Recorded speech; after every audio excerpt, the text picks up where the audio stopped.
Os wyt ti wedi astudio trwy gyfrwng y Gymraeg yn yr ysgol uwchradd neu mewn coleg addysg bellach cyn dod i'r brifysgol, mae cario ymlaen i astudio trwy gyfrwng y Gymraeg yn mynd i fod yn fantas fawr i chdi o ran dy ddatblygiad personol.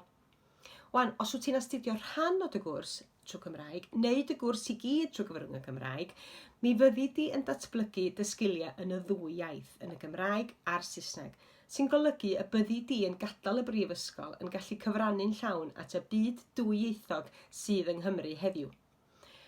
Wan ta, os wyt ti yn siaradwr, hyderus, rhugl, neu os wyt ti yn ddi-hyder yn dy iaith, neu falle ysgrifenedig yn benna, neu yn ddysgwr pur, yna mi nawn ni dy gynnal di a dy gefnogi di ac enyn dy hyder di i ddefnyddio'r ddwy iaith.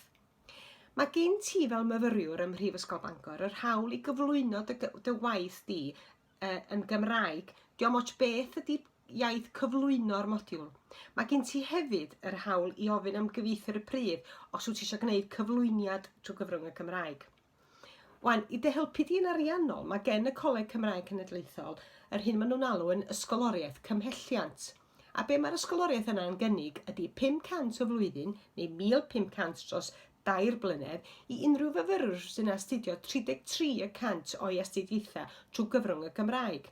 Os wyt ti eisiau mwy o wybodaeth am yr ysgoloriaeth yna ceri wefan Coleg Cymraeg Cenedlaethol.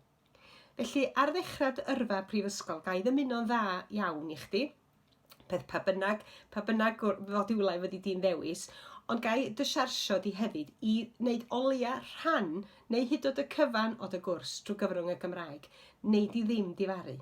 Diolch yn fawr iawn i ti.